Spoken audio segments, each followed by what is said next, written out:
ტრამპისა და პუტინის შეხვედრა ახვალ ალასკაში სამხედრო ბაზაზე თბილისის დროით 23 საათსა და 30 წუთზე დაიწყება. ტრამპი ხვალ პუტინთან შეხვედრის დროს ეკონომიკური წახალისების ფართო სპექტრის შეთავაზებას გეგმავს. მათ შორის უკრაინის წინააღმდეგ ომის დასრულების სანაცვლოდ ალასკის ბუნებრივ რესურსებზე წვდომას. რუსეთის ავიაციის ინდუსტრიისთვის სანქციების ნაწილობრივ მოხსნას და რუსეთის მიერ ოკუპირებულ უკრაინის ტერიტორიებზე არსებულ იშვიათ მინერალებზე წვდომასაც. ამის შესახებ გამოცემა ტელეგრაფი წერს.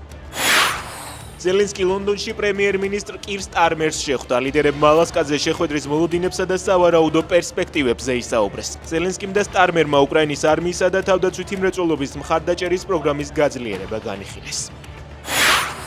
რუსეთმა და უკრაინამ ტყვეები გაცვალეს. ზელენსკის თქმით, გაცვლთა შორის იყვნენ როგორც სამხედროები, ასევე მშვიდობიანი მოქალაქეები ჯამში 84 პირი. არიან ისეთებიც, რომლებიც რუსებმა 2014, 16 და 17 წლებში დაატყვევეს, განაცხადა უკრაინის პრეზიდენტმა. ესპანეთში ძლიერი ხანძრები მოსახლეობას ისევ საფრთხეს უქმნის. ცეცხლისკერების ლოკალიზებას მეხანძრე მაშველებთან ერთად ადგილობრივებიც ცდილობენ. ზაფხულის სეზონზე ესპანეთში ჯამში 39,000 ჰექტარზე მეტი ფართობის ტერიტორია დაიწვა. ქვეყნის მასშტაბით ხანძრებმა 2 ადამიანი იმსხვერპლა, 5,000-ზე მეტმა კი სახლები იძულებით დატოვა.